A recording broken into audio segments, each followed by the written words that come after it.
But now what's happened, because they only need to be secured in a vehicle, that people are taking the handgun and stuffing it down between the seat and the center console, leaving it visible to people on the outside. Now, a lot of people lock their guns in the cars. They cut them out of sight. It's not going to solve that problem, but this is just the beginning of trying to do something to bring to the public's attention the problem that we have here.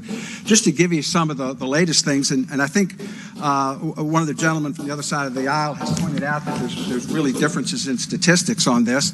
But in Enrico, in 2022, 263 guns were stolen from cars, and halfway through 2023, the police department reported that they were already at 145. Richmond in 2023 saw a 21% increase.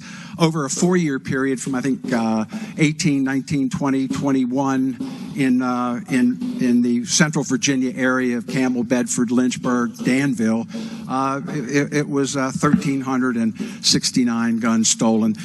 We see an increase in crime, and we're just not addressing adequately the supply issue.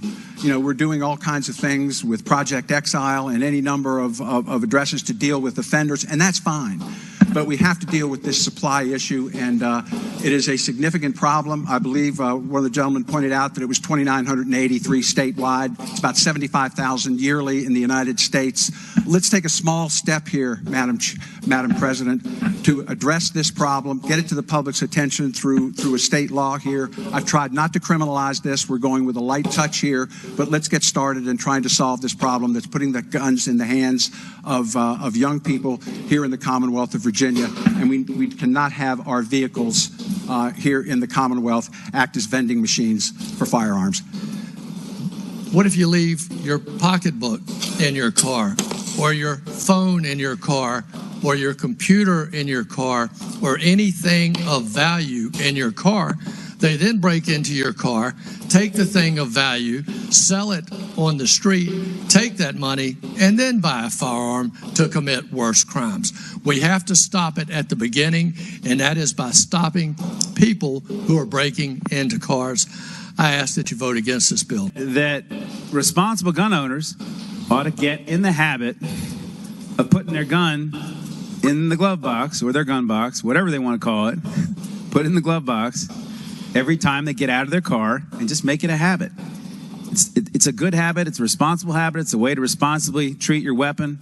And I think that this bill is akin to the other safe storage laws that we're passing. It's not a big deal. It's a small civil fine, but it's something that will change people's behavior and cut down on this scourge of stolen guns that are happening all across America.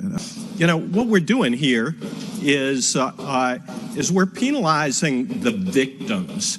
We're penalizing the victims here, and frankly, looking for a solution where there really isn't a problem. Yes, guns are being stolen from cars, but they're not being stolen because people are leaving them on their seats. People aren't leaving their cell phones on their seats. They're not leaving their computers in their cars on their seats. It's a valuable asset.